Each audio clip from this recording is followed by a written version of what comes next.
You know you are in one of the most prestigious car events on the face of Earth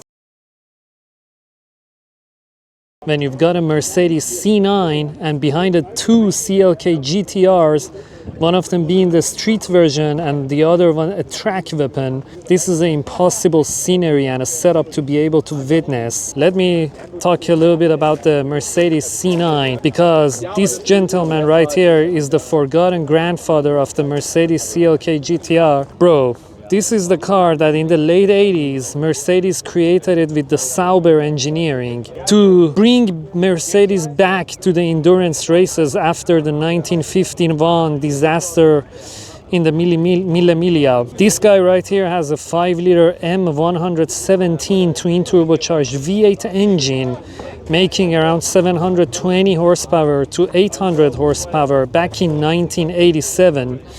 And this car here reached the high speed of 407 kilometers per hour on the Mont Saint Straight and Le Mans. Man, and there are only 6 to 7 units of this car available in the whole world.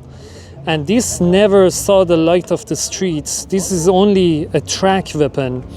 And it has been kept only in the museums and has never seen a public auction. So there is no price tag for this car.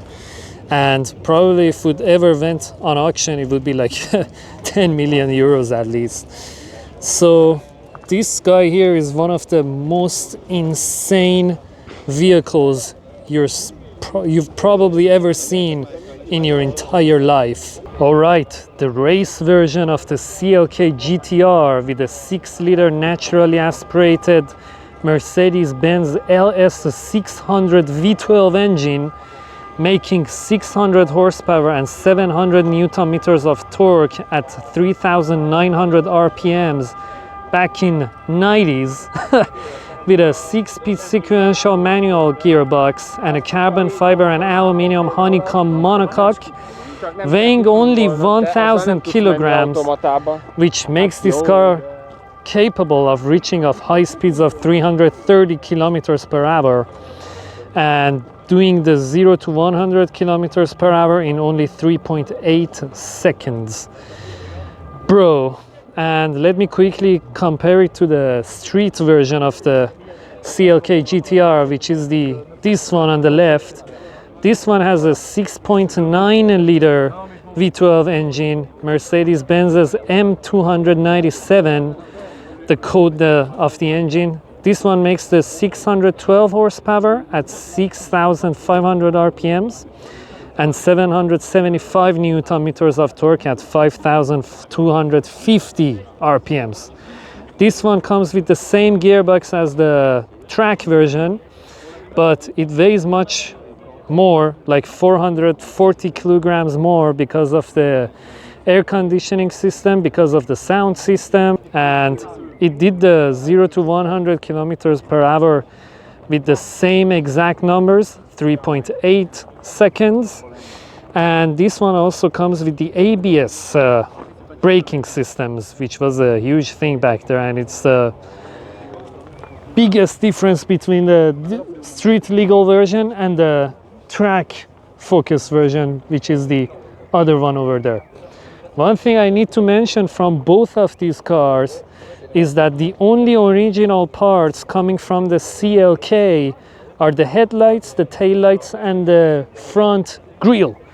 So everything else was designed from ground up. And this car, compared to the Mercedes C9, is much more famous. And one of the reasons is because that this car was showcased in the Need for Speed Hot Pursuit and Gran Turismo, and this car was released in the age of internet. So that's why it got so much attention compared to the Mercedes C9. And the other factor that made this car really famous is that this car also had the street version, which the Mercedes C9 was not able to ever come with a street version one. Now let's talk about the rarity and the price tag on these babies right here. There are only 28 units of CLK GTRs available in the whole world, 6 of them being the Roadster, 2 of them prototypes and 20 of them the coupes. There were also 2 super sport versions which came with 7-liter V12s, which made the super sports versions like absolute animals, like monsters. And when the CLK GTR was released, the price tag was around $1.6 million, but right now these cars go on the sale with the price tags of a starting price of like $7 million or something. And some of them I know they have been sold for even $10 million, which is just insane. And there are only 3 right-handed versions of this available, which were ordered by the Sultan of Brunei, and one of them is actually here in Villa d'Este, and tomorrow I'm going to show you that one. It's in a very gorgeous dark gray color, and that one is also a roadster. So bro, you know how crazy these cars are. Now a quick walk around around this legend. First of all, we have this gorgeous Mercedes badge in the front. On top of the original CLK grille, you can see the original CLK headlights. We have this massive front bumper with the placement of the fog lights being emptied out. We have the AMG badge also here. We have the Mobile One. We have the Mobile One badge, Bridgestone. We have these orange side view mirrors. Bro, how these guys were even able to see anything from these side view mirrors, like honestly. Being a race driver is extremely difficult. We have this legendary, this icon of a piece, this roof air scoop. This is so gorgeous. Take a look at those 2 blue stripes. I really love this.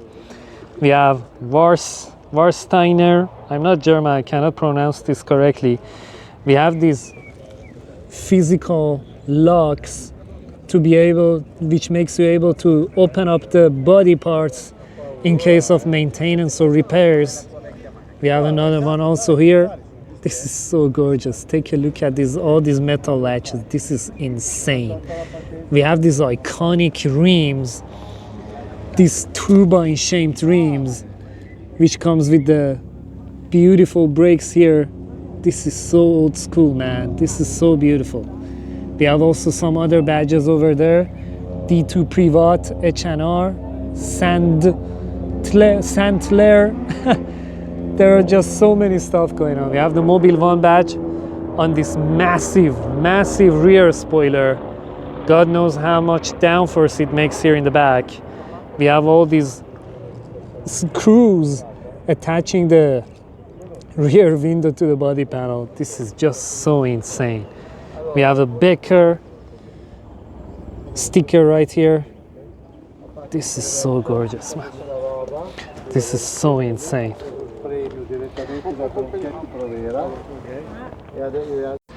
Now a little bit of the differences between the street version and the racetrack version one. We have some air ducts over here in front of the front wheel compared to the one which is the track version. They are a little bit different. They both have the same usage, but the shape of it is a little bit different. The wheels are the same, but the placement of the side view mirrors are different. This one is mounted on top of the front wheel arch, which is absolutely nuts. Oh, by the way, I forgot to mention the one-pieced windshield wiper, which was a huge thing back then, man. Like, not many cars used to do this kind of windshield wipers back then. I would love to see the door opening up. You can see the hinges over there, one over there and one here. So the door opens up kind of like this towards the front and on to the top. We have an air channel over there in the back, as you can see over there here.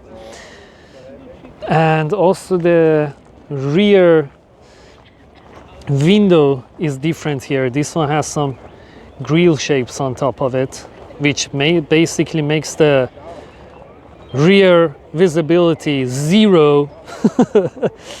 But this is such a cool angle, man. Look at this gorgeous beauty. Insane. We have also these beautiful rear bumpers, come accompanied with the rear air diffuser and the exhaust pipes over there. I don't know what is this one in the center. Is this an exhaust pipe? I don't know. No, I don't think so. These are the only exhaust pipes over there. And the back is also probably the same as the one for the racetrack version, not so many differences. And also the spoiler is totally different. Like, this is the massive difference we have from the back profile of the street version and the racetrack version. All right guys, thank you for watching the video. I hope you enjoyed it, and if you enjoyed the video, don't forget to subscribe to the channel with more beautiful videos like this, and also like the video. See you in the next one. Bye bye.